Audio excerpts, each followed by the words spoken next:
Welcome back to Blue Sea Energy. It's Marissa here, and today I'd like to talk about a new solar energy project that was recently connected to the grid in China. According to Colleen Howe from Reuters, it was announced that the 3.5 gigawatt Midong project came online on June 10th. It was built by the state-owned Power Construction Corporation of China in Urumqi, the capital of the dry Xinjiang region in the northwest. It's said to generate 6.09 billion kilowatt hours of electricity per year, enough to power a country the size of Papua New Guinea.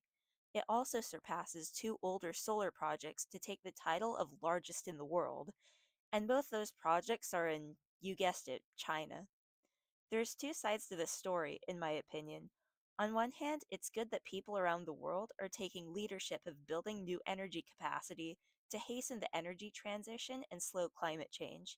After all, a report by the International Energy Agency, linked in the description, states that 2023 was the 22nd year in a row that renewable additions to the grid, measured in energy capacity, set a record. In other words, the addition of new renewables on the grid has outpaced that of the year before for 22 years in a row. And China seems to be giving a big push to this movement. Last year, in 2023, it commissioned as much solar energy capacity as the whole world did in 2022. As an aside, its wind generation additions also grew by 68% year on year in 2023. Looking forward, 60% of the new renewable power capacity scheduled to be connected to the grid is coming from China. This is despite the removal of government subsidies earlier in the decade. So China looks to be a huge powerhouse, no pun intended, when it comes to getting more carbon-free energy projects online. On the other hand, it looks like the country set to lead the charge in the energy transition, at least if everyone continues on their current path, is China. And of course, we in the US want to remain competitive so that Chinese companies don't quickly crush what advantage we have. In fact, according to Anthony Cuthbertson from The Independent, US officials are concerned that China is overproducing solar panels, leading to lower prices and stifling American competition. This is a big factor in why President Joe Biden has announced the doubling of tariffs on Chinese solar cells from 25 to 50% last month. Of course, the move has been praised by US solar manufacturers. There's also the elephant in the room of the project's location.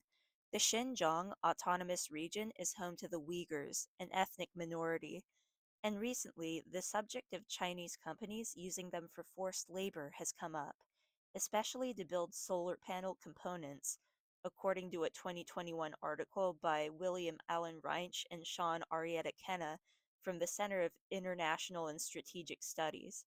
In fact, they quote Jenny Chase, the solar analysis leader at Bloomberg New Energy Finance, in saying, nearly every silicon-based solar module, at least 95% of the market, is likely to have some Xinjiang silicon in it. Because the project itself is in Xinjiang, that scenario is even more likely. So this makes the good news kind of terrible. The largest solar farm in the world was built on the back of human rights abuse. That's definitely a reason why the US needs to stay competitive in the solar manufacturing market. Of course, American firms don't use forced labor, so we could argue that they're better both for the planet and humanity. Regardless, there needs to be transparency into supply chains of other solar projects around the world to make sure that the parts and panels are being sourced ethically. This is one of the many things that must be considered as the energy transition moves forward.